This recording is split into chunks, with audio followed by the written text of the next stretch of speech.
Hola, ¿cómo están chicos? Buenos días, bienvenidos a la clase de Anatomía 2. Hoy casi vamos a estar en nuestra penúltima clase antes de lo que ya va a ser la culminación de nuestros avances de neuroanatomía. Hoy vamos a avanzar lo que serían las meninges y líquido cefalorraquídeo, y un poquito también de enseñarles, sobre todo hacia la parte clínica, el reconocimiento de los núcleos grises del telencéfalo, ¿ya? Nuestra próxima clase teórica vamos a avanzar, ya terminando toda esta parte de la neuroanatomía, lo que va a ser los pares craneales, ¿ya? Entonces, no se olviden, por favor, ya tenemos programado, en el caso de la fecha de parciales, su parcial está programado para el 21 de septiembre, ¿no? Si no me equivoco, habíamos hablado que era el día lunes, ¿no? El próximo lunes, si no me equivoco. A ver, vamos a verificar por ahí que sí, exactamente. El lunes 21 de septiembre ya tenemos ahí su primer parcial de anatomía, que ya saben que va a valer 100 puntos directos, ¿no? Entonces, por favor, chicos, todavía tienen una semana. Si es que no han estudiado aún, por favor, estudien para que así no se les aglomere todo el contenido que hemos avanzado, porque ya han visto que prácticamente es de todo el librito de neuroanatomía de Óscar González este examen. Ya, por otro lado, por favor, no se olviden de colocar sus asistencias ahí en su carpeta verde y comenzamos. Ya, a ver, vamos a buscar por acá las diapositivas. Como en todas las clases, por favor, me colaboran para avisarme si es que pueden ver lo que les voy a mostrar. En un momentito les muestro. Acá me ayudan, por favor. Espérenme un ratito. Acá lo tenemos. Ahí me avisan, por favor, si es que se puede ver, si es que me están escuchando todo ok, si es que no está cortada de su pantalla esta imagen. Ahí, por favor, ahí para activar el micrófono me avisan. Ya, perfecto. Entonces, como les iba diciendo, chicos, antes de ver lo que va a ser el líquido cefalorraquídeo y las meninges propiamente dichas, vamos a un poquito hablar de lo que va a ser los famosos núcleos grises del telencéfalo, o llamados también los ganglios basales del telencéfalo. ¿Ya? Si nosotros vamos a mencionar cuáles son estas estructuras, fíjense, podemos englobarlo en tres grupos o tres núcleos principales, los cuales por un lado vamos a tener el famoso cuerpo estriado, el núcleo amigdalino, ¿ya? Y este de acá, el inferior, que va a ser el núcleo antemuro, o llamado también el famoso claustro, ¿ya? Entonces, fíjense, no se olviden, por favor, de estos tres porque son bastante importantes, ¿no? Cuerpo estriado, amigdalino y antemuro. Como pueden observar en esta imagen, fíjense, el cuerpo estriado a su vez se divide en núcleo caudado y núcleo lenticular, ¿ya? Caudado y lenticular. Y a su vez, esta parte que se llama la parte lenticular se divide en globus pálido y el putamen, ¿ya? Como les iba diciendo, ¿para qué tenemos que saber de la existencia de estos núcleos grises del telencéfalo? Porque simplemente como son como una especie de ayudadores, o como quien dice, reforzadores de todo lo que sería en este caso el telencéfalo, lo que vendría a ser parte de la corteza cerebral, las mismas estructuras que encontramos a nivel del diencéfalo, porque todos van a actuar en forma conjunta, ¿ya? Entonces ellos lo que quizás hacen es como una especie de monitores, ¿no? Que quizás antes de dar una respuesta a cualquiera de estas estructuras que hemos comentado, ellos lo que hacen es verificar si es que todo está ok y recién salir dicha función. ¿Ya? Entonces son ahí, como les decía, tipo monitores, que gracias a ello podemos decir que todos los movimientos salen perfectos y exactos, ¿no? Si, digamos, hablamos en el caso del movimiento, ¿no? Entonces, sobre todo las respuestas que nosotros vamos a dar están, como quien dice, comandadas por estos núcleos grises, para que estas respuestas sean precisas y exactas. ¿ya? Si nosotros queremos decir cómo podemos ver estos núcleos grises del telencéfalo, para ello tenemos que hacer cortes al cerebro, ¿ya? Incluso es importante saber esta parte, chicos, porque obviamente que cuando ustedes tengan un paciente no van a ir y cortar su cerebro, ¿no? Porque no podemos, porque está vivo.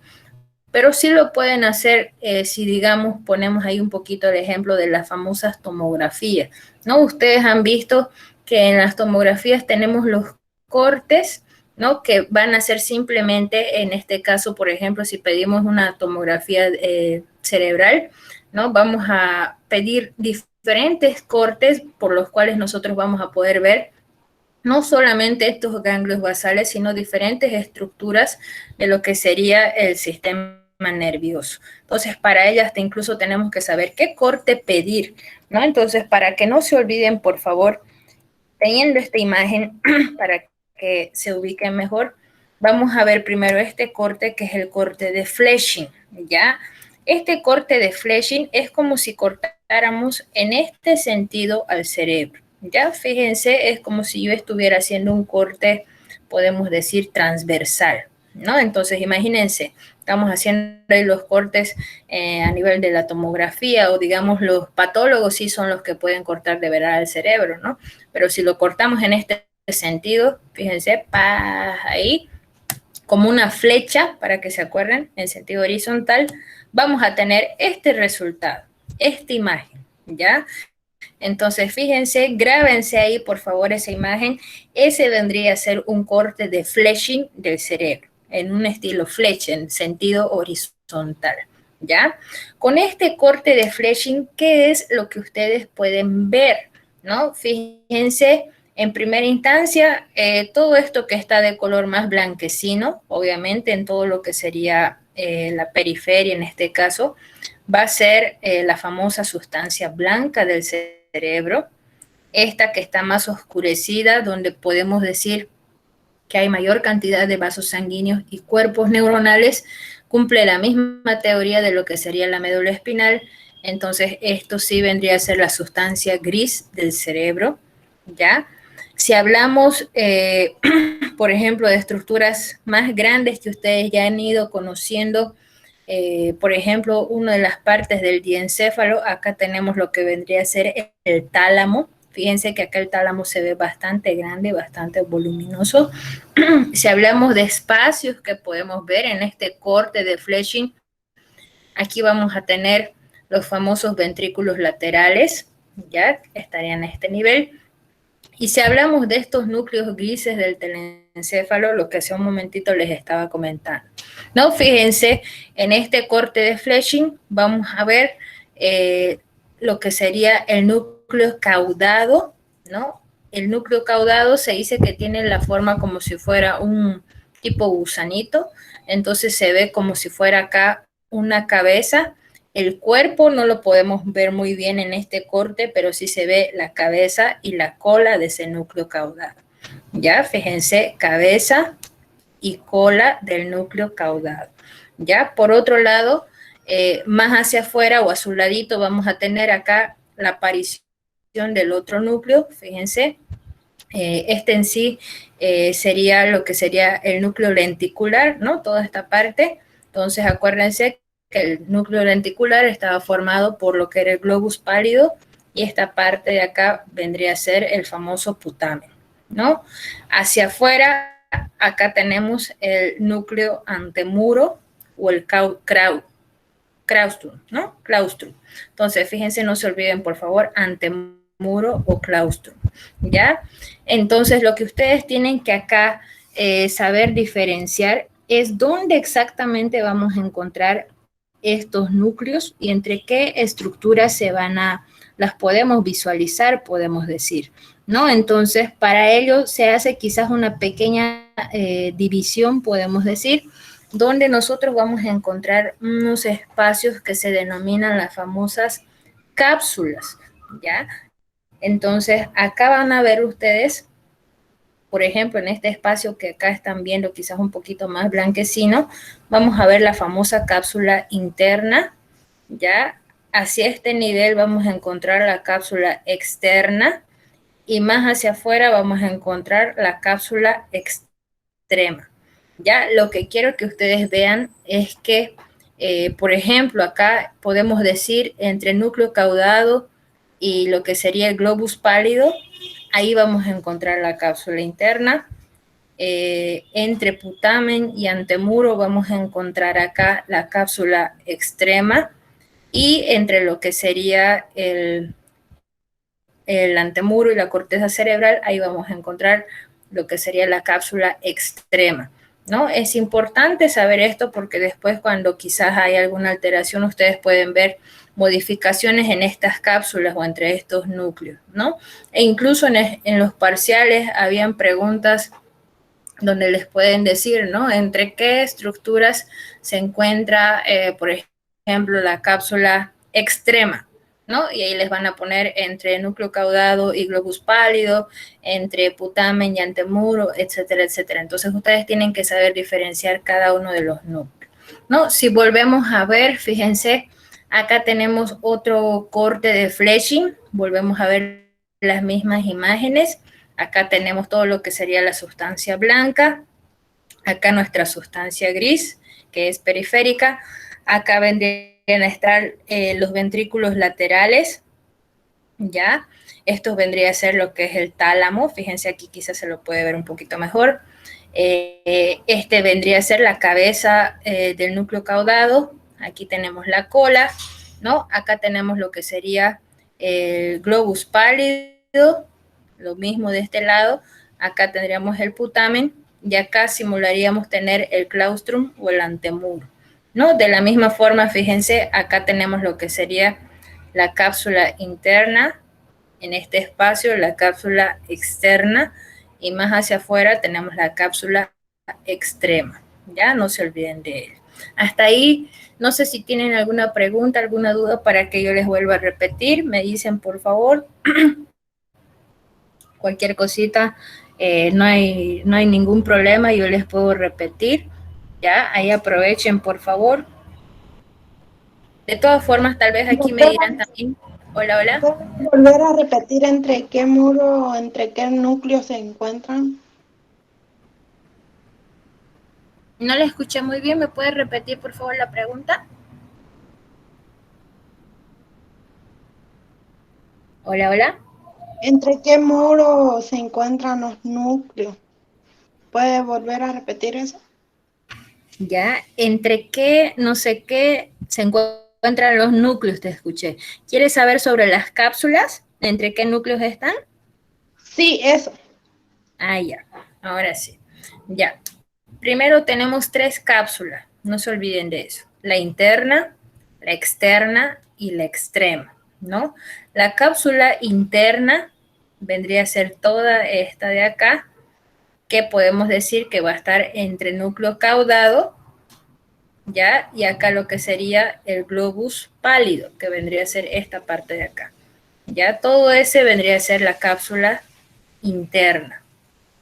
La cápsula extrema está en este sector, ¿ya? Entonces podemos decir que va a estar entre putamen y este de acá que sería el núcleo antemuro, ¿no? O el claustrum. Entonces ahí está la cápsula extrema, perdón, externa. Y la cápsula extrema vendría a ser esta que está más hacia afuera, ¿ya? Es la que va a estar entre núcleo antemuro y entre lo que vendría a ser ya la corteza cerebral, ¿ya? Eso anótenlo, por favor, por si les preguntan también en el caso de los parciales, ¿no? Ahora vamos a tener el otro corte cerebral, ya, no hay de qué. Ahí está el corte de Charcot, ¿ya? Fíjense, hace un momento nosotros habíamos visto el corte de Fleshing, habíamos hecho un corte en este sentido, en sentido horizontal. Ahora vamos a hacer el corte de Charcot, que vendría a ser en este sentido. Fíjense, voy de arriba hacia abajo, más o menos como si estuviéramos haciendo un corte paralelo a lo que era la sutura coronal, ¿no? Espero que la recuerden a la sutura coronal, que simplemente estaba acá entre lo que son los huesos parietales y el frontal, ¿no? En ese sentido, entonces, de la misma forma va a venir acá este corte de Charcot. En este caso, cortamos al cerebro desde la parte superior hacia la parte inferior, ¿ya? Si ustedes quieren utilizar como un mnemotecnia, acuérdense que en el corte de Charcot hacemos un corte como si fuera una corona, ¿no? Así, en sentido vertical. ¿Qué imagen vamos Doctora, a obtener a nivel cerebral con ese corte? Sí, por favor, me dicen. doctora, el primer corte donde menciona es lo mismo que decir corte axial, ¿no?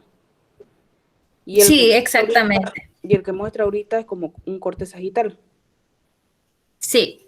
Sí, ¿no? En realidad, el corte sagital no sería lo exacto, ¿no? El corte sagital nos divide en hemisferios cerebral izquierdo y derecho.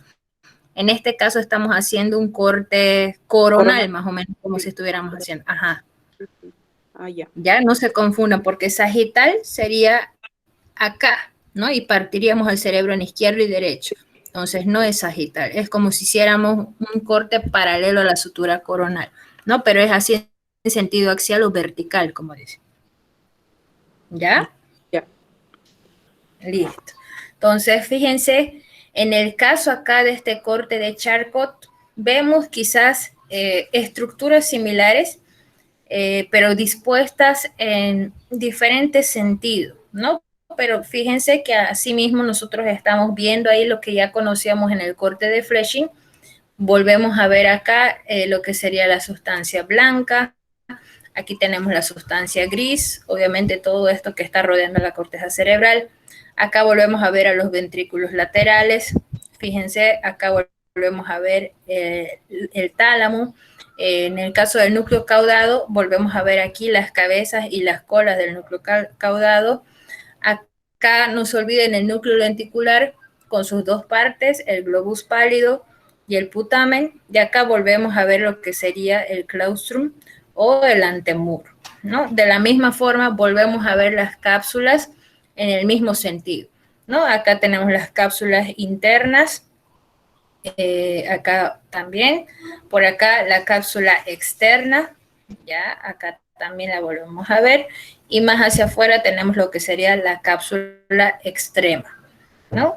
Entonces, fíjense, es prácticamente similar a lo que hemos visto, pero quizás en diferente disposición, ¿no? Aquí quizás tenemos, podemos decir, una imagen similar, ya, pero quizás un poquito en sentido más, podemos decir, oblicuo, ya, pero de la misma forma podemos seguir reconociendo las mismas estructuras, ¿no? Sobre todo acá, fíjense lo que es el núcleo caudado, acá se vuelve a ver un poquito lo que es la cabeza, aquí tenemos el globus pálido, aquí tenemos el putamen, se logra ver aquí un poquito del antemuro y la misma disposición de lo que son las cápsulas, ¿no? Acá estaría la cápsula interna, la cápsula externa y la cápsula extrema, ¿no? Sustancia blanca, toda esta zona que estamos viendo, y la sustancia gris, toda esta parte periférica, ¿no? En el caso, supongamos acá, ahorita vamos a ver esto en el líquido cefalorraquídeo y las meninges y todas estas estructuras,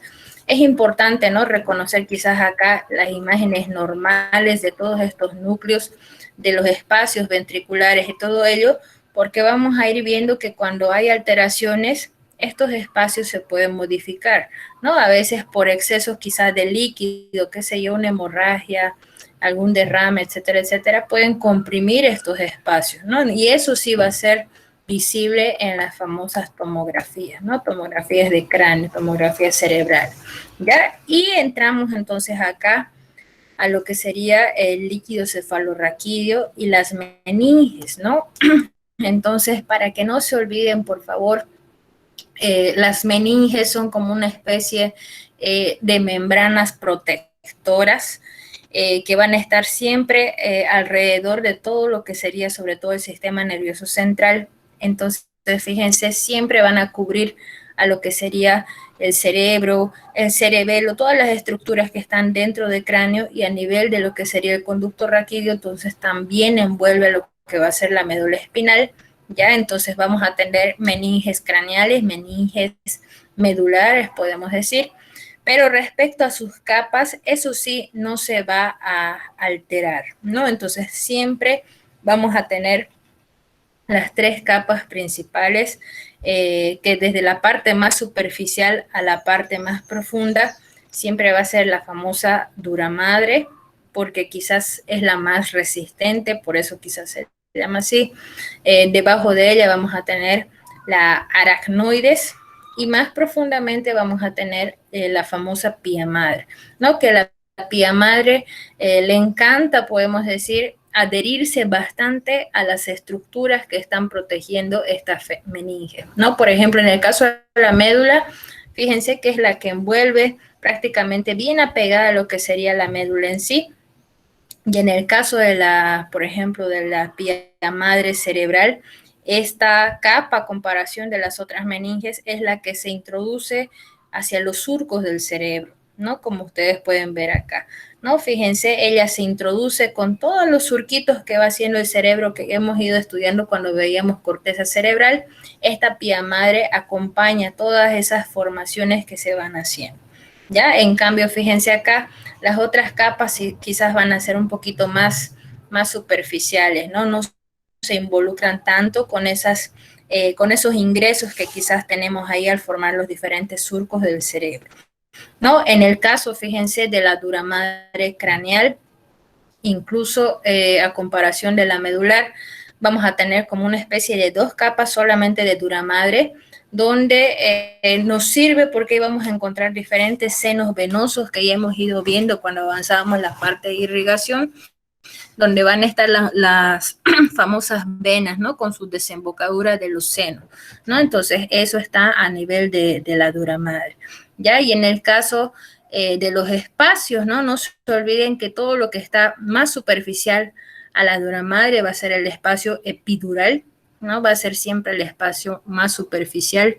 ¿no? Y en este caso, el espacio subaracnoideo, uno de los espacios más importantes, es el que está entre aracnoides y pía madre, porque por ahí vamos a tener el paso del líquido cefalorraquídeo. Ya no se olviden de eso, por favor.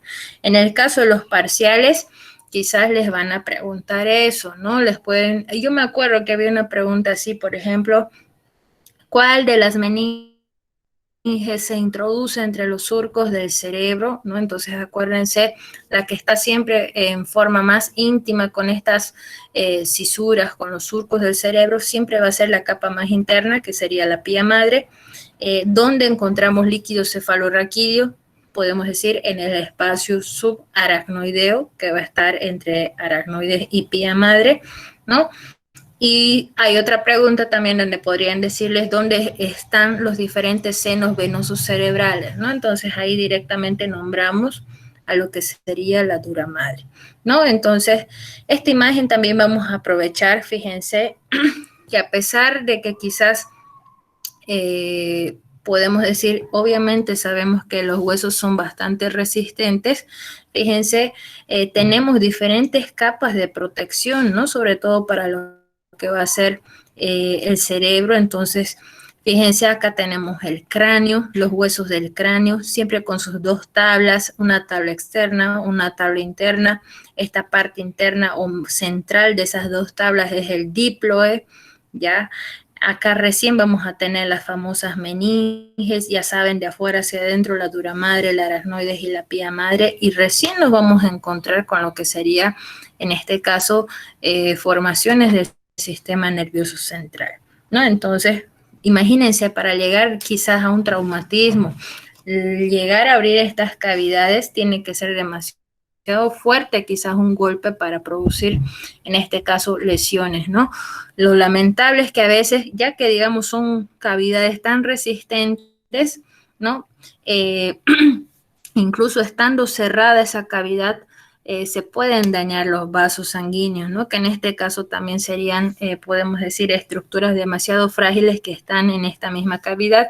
Y esos vasos sanguíneos quizás al dañarse se pueden romper, lo cual pueden dar origen a diferentes tipos de hemorragia, ¿no? Entonces vamos a ver eso también en un momento según las capas en que se encuentren estas hemorragias, ¿no? No solamente es decir, hay una hemorragia cerebral, hay que decir a qué nivel exactamente está, ¿ya? Esta imagen que estamos viendo nos sirve también para seguir viendo, fíjense. Incluso acá, fíjense, una capita bastante gruesa. Esto no es nada más que lo que sería la famosa galea aponeurótica, que ustedes ya saben que estaba entre el músculo frontal y el occipital. Obviamente también acá arribita estaría lo que es el famoso cuero cabelludo. Aquí está lo que es el cráneo y debajo de él ya recién tenemos las meninges. La meninge más resistente, la más superficial, tal cual ustedes la ven ahí, esa es la dura madre, ¿ya? ¿Qué podemos decir de la dura madre, no? Lo que decíamos hace un momento. Nos va a servir sobre todo para alojar entre sus dos capas a nivel de la dura madre craneal los famosos senos venosos, ¿no? O diferentes venas que van a ir desembocando en estas regiones para después poder sacar toda esa sangre venosa de la cavidad craneal. ¿Ya? Entonces, como ustedes pueden ver, por ejemplo, entre los senos más importantes tenemos por acá el seno sagital superior, que estaría a este nivel. Acá tenemos el seno sagital inferior.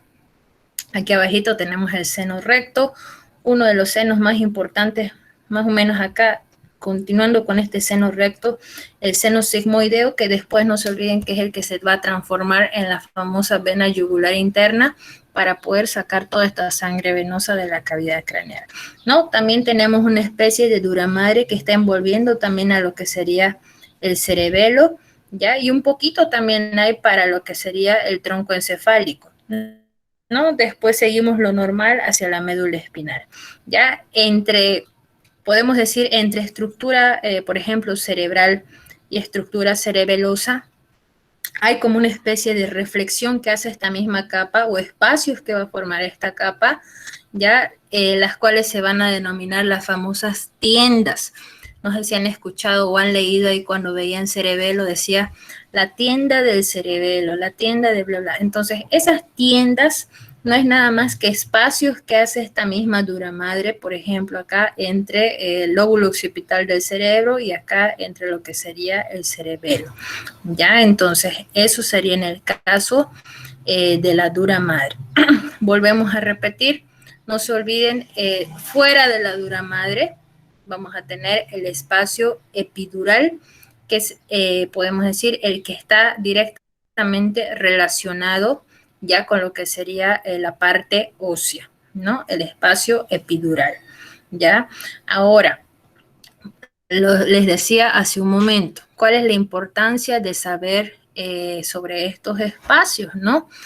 Fíjense si ustedes lamentablemente les va a llegar un paciente con un TEC, ¿no? Con los traumatismos encefalocraneanos, cuando hay cualquier tipo de golpe, ya sea quizás un golpe leve, un golpe grave, entonces hay que descartar cualquier tipo de lesión, ¿ya? Entonces aquí vamos a tener los famosos hematomas, que fíjense, no es nada más que acúmulos de sangre, ¿no? Pero hay que ver a qué nivel están. Entonces, por ejemplo, si tenemos un hematoma que se ha formado fuera de este espacio, fuera de la dura madre, que ustedes ya saben que se llama el espacio epidural, pues lo vamos a llamar como hematoma epidural, ya que vendría a ser todo este de acá. Tal cual lo ven acá en la imagen, en la tomografía, vendría a ser de la misma forma, ¿no? Fíjense, está hacia afuera, ¿no? Bien superficial. Esto blanco que están viendo, este es el hueso, ¿no? Obviamente. Está más, ahí la densidad más, como quien dice, más marcada, ¿ya? Y fíjense en el caso del líquido, ahí está bien marcadito también, ¿no? Aparte de ello, fíjense, ya que tenemos aquí una colección de sangre, indirectamente tiende a empujar, como quien dice, el mismo tejido cerebral, ¿no? Y fíjense, por ejemplo, acá estamos viendo un corte cerebral. ¿Qué corte sería este? ¿Un corte de Fletching o un corte de Charcot? ¿Qué dicen ustedes? Fletching. Si estamos viendo esta imagen. De Fletching. ¿Cuál? De Fletching. Eso, muy bien, ¿no? Entonces, fíjense, para eso nos servía saber cuál era el corte de Fletching y el corte de Charcot. Ahí tenemos que simplemente ir a reconocer todo lo que hemos estudiado, ¿no? Entonces, fíjense, ahí vemos la sustancia blanca, ahí vemos la sustancia gris, y fíjense qué pasó aquí. wow, ¿qué es esto? Dice, ¿no? Acuérdense, decíamos nosotros normalmente se podía ver ahí los ventrículos laterales, el núcleo caudado, etcétera, etcétera. En este caso está tan, como quien dice, este hematoma presionando acá esta parte del cerebro que empuja todo esto, e incluso estos ventrículos laterales se han, como quien dice, casi obstruido, ¿no? Entonces, fíjense, hay un desvío, esto se llama como un tipo de desvío de la línea media. Entonces ya podemos decir que es un hematoma que sí o sí hay que drenarlo, ¿no? Porque está ocasionando quizás cambios en las mismas estructuras internas ya de lo que sería el cerebro, a pesar de que el hematoma es un hematoma superficial, ¿no? Entonces por eso es que tenemos que saber lo normal para ir a ver quizás aquí las alteraciones que están viendo, por ejemplo, en ese caso, ¿no? Acá volvemos a ver algo similar, ¿no? Fíjense, en el caso de este hematoma, este está más notorio, ¿no? Está ahí como quien dice, como es epidural, se lo ve como si fuera incluso una continuación del mismo hueso. Ya este hematoma epidural se dice que tiene generalmente esa forma como si fuera una semiluna. Ya entonces no creo que se pierdan si algún día ven este tipo de hematoma. Ya, pero fíjense lo más interesante de acá, que hay ese desplazamiento de la línea media al grado que se borra incluso acá en este caso los ventrículos, ¿no? Y obviamente no es que quiere decir que ha desaparecido los ventrículos, ¿no? Sino que toda esta presión está haciendo a nivel de lo que sería el tejido cerebral, lo cual da esta apariencia, ¿ya? Entonces, ahí volvemos a ver. Ya en este caso, fíjense, estamos cambiando ya de hematoma, ¿no? Este hematoma lo vamos a encontrar ya entre lo que sería la aracnoides y la pía madre, ¿no? Entonces, fíjense, este sería un hematoma subdural, ¿no? Entonces, fíjense, en este caso, ¿no? Podemos decir que va a ser un poquito más, podemos decir, más extenso. Fíjense, también puede producir quizás acá las mismas alteraciones como desvío de la línea media, pero a comparación del epidural quizás se lo ve un poquito más marcado, ¿no? En este caso tiende quizás un poquito, como quien dice, a extenderse mayor amplitud a comparación del epidural, ¿no? Han visto que en el caso del epidural se hacía esa colección de sangre quizás un poquito más localizada y en forma de una semiluna. En cambio, este subdural, ¿no? Es un poquito más, más alargado, podemos decir, ¿no? Este exactamente, para que no se confundan, estaría entre lo que sería la duramadre y la aracnoide, ¿no? Por eso es subdural, ¿no? Entonces, el otro era epidural, este va a ser subdural, ¿ya? Ya ahora, digamos, si es que somos más, como quien dice, radicales o extremistas, lamentablemente también pueden haber lesiones, ¿no? Que van a estar ya dentro de lo que sería el cerebro, ¿no? Entonces, en ese caso ya ustedes ya hablarían de un hematoma intracerebral, ¿no? Que fíjense, no hay dónde perderse, ¿no? En el caso de la colección de sangre. Ya fíjense, ahí tenemos los tres tipos de hematomas más frecuentes: el epidural, el que tenía bien la formita de una semiluna, está por fuera de la duramadre; el subdural, ¿no? El que está entre duramadre y aracnoides, podemos llamarle, es un poquito más alargado, ¿ya? Y el intracerebral, pues es el que está dentro de lo que sería el cerebro. Obviamente, cualquiera de estos tres tipos de alteraciones pueden darnos, ¿no? Hay modificaciones de la línea media, obstrucción de esos ventrículos laterales, cambios en los mismos núcleos grises del telencéfalo, todo ello, ¿ya? Entonces, por eso es importante identificarlos, ¿ya?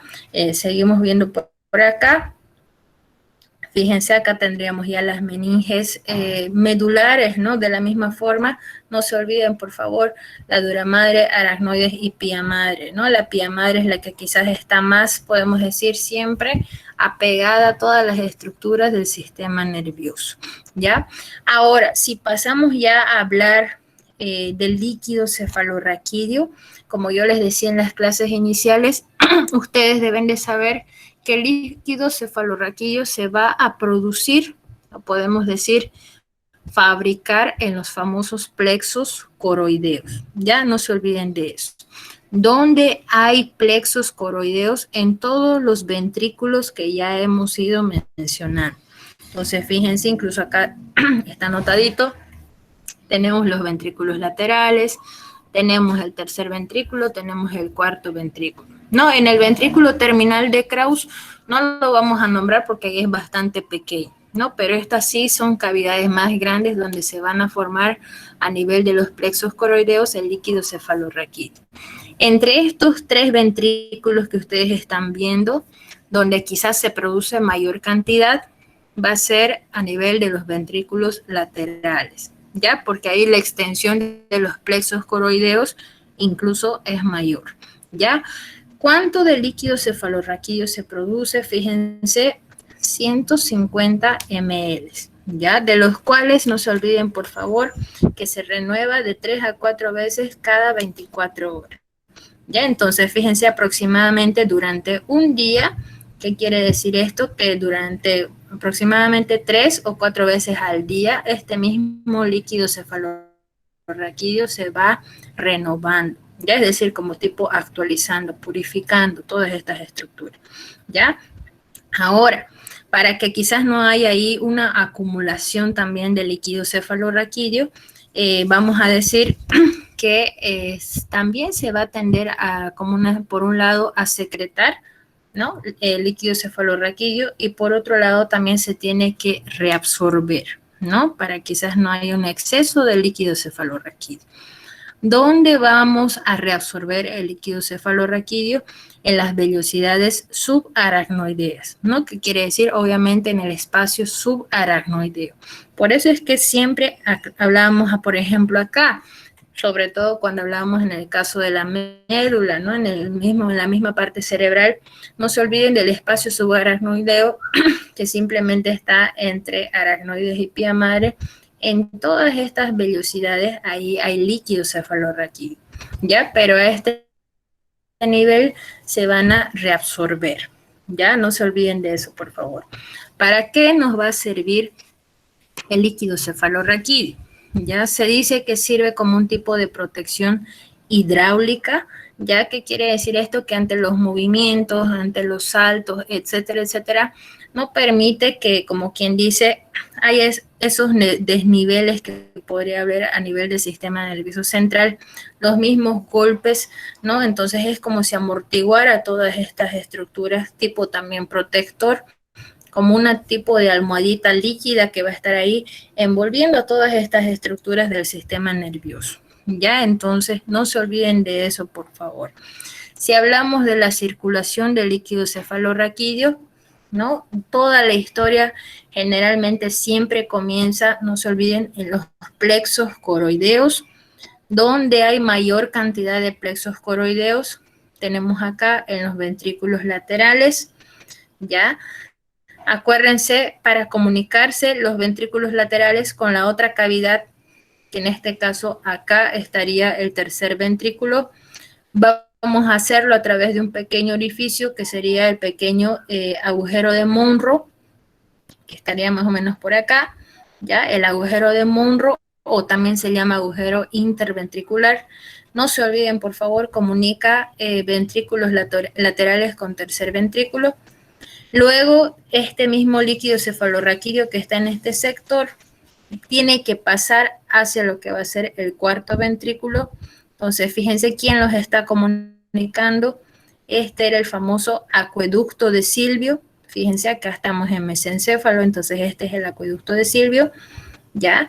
Así pasa el líquido cefalorraquídeo acá a lo que sería el cuarto ventrículo. De acá no se olviden, por favor, podemos pasar incluso directamente desde acá a lo que sería el espacio subaracnoideo, gracias a los orificios que tenemos en el cuarto ventrículo, los dos agujeros de Luschka, el agujero de Magendie, pasamos hacia el espacio subaracnoideo, y la dirección que sería, como quien dice, habitual, sería ya pasar del cuarto ventrículo al ventrículo terminal de Krauss, que se encuentra en la parte inferior medular, a través de este orificio que estamos viendo, que es el conducto del epéndice, ¿no? Y todo esto que estamos viendo acá es simplemente el espacio subaracnoideo, ¿no? Que ahí también está presente el líquido cefalorraquídeo. ¿Ya? No se olviden, por favor, de esta parte, porque aquí también hay bastantes preguntas para el parcial. ¿Ya?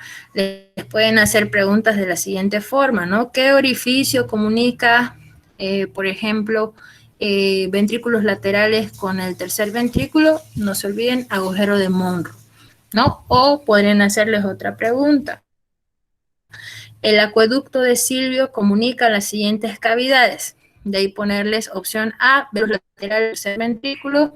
No se olviden que la respuesta sería tercer con el cuarto ventrículo y así sucesivamente. Tienen que dominar, por favor, esta parte de la comunicación entre los ventrículos y exactamente qué cavidades van a comunicar estos espacios, ¿no? Y eso sería todo lo referente, a eso no, a lo que sería líquido cefalorraquídeo y meninges. ¿Ya? Entonces, no sé si tienen alguna pregunta, si tienen alguna duda, pueden aprovecharla, por favor. Como ya les decía, nuestra próxima clase teórica vamos a ver ya el último tema del sistema nervioso, que va a ser pares craneales, ¿no? Entonces ahí ya van a conocer como quien dice, ya con todos los pares craneales. Ojo, lean lo que ustedes ya saben, tienen que dominar por lo menos el nombre de cada par craneal, qué hace cada par craneal. Ya conmigo vamos a ver bien los orígenes, sus ramas, todas esas cosas, ¿ya? Pero les voy a preguntar, porque tienen que saber sí o sí, por lo menos qué se llama, qué número es cada par craneal, todo eso, ¿ya? No sé si tienen alguna pregunta, alguna duda, por favor. Aprovechen. Como les decía, nuestro parcial exactamente está programado de aquí a una semana, ¿no? Entonces, más bien, el tiempo, todo estamos ok respecto a nuestro avance, no queda más, ¿no? En el caso de la práctica, en un momento creo que nos toca a las 10:20, ahí vamos a ver un poquito ya de lo que va a ser la parte de irrigación, ¿ya? Y ya terminaríamos esa parte, ¿no? De la parte práctica, digamos, en el caso de la irrigación. Ya si es que encuentro algo relacionado también al líquido cefalorraquídeo, ahí también vamos a ver. ¿Ya? Me dicen, no sé si tienen alguna pregunta, chicos, alguna duda, tal vez referente a los parciales también. No se olviden también de colocar sus asistencias, por favor. Doctor, una pregunta. Ya, hola Gisela. ¿Cuál es la diferencia entre ACV isquémico y el ACV hemorrágico? ¿Ya? ¿Entre el qué? ACV isquémico y ACV hemorrágico. Ya. En el caso de los ACVs, primero tienen que definir qué es ACV, ¿no? El accidente cerebrovascular. En el caso de los isquémicos, son como quien dice alguna obstrucción que está pasando en alguno de los vasos sanguíneos cerebrales, por lo cual no deja que la sangre llegue a cierta zona. ¿Ya? Por eso es isquémico. Hay algún trombo, hay algo que está obstruyendo un coágulo que no permite que esa sangre llegue a ciertas partes del cerebro. ¿Ya? Entonces, estamos teniendo ahí un accidente cerebrovascular, pero es isquémico por alguna obstrucción. ¿Ya? En cambio, en el caso del hemorrágico, aquí ya no hay una obstrucción, aquí puede haber generalmente una ruptura del vaso sanguíneo, ¿no? Entonces, por lo tanto, vamos a tener las hemorragias, ¿no? Nuevamente, depende, ¿no? De los vasos sanguíneos que se afecten. Entonces, esa sería la diferencia. Una es la obstrucción y la otra directamente daño en el vaso sanguíneo que ocasiona la ruptura.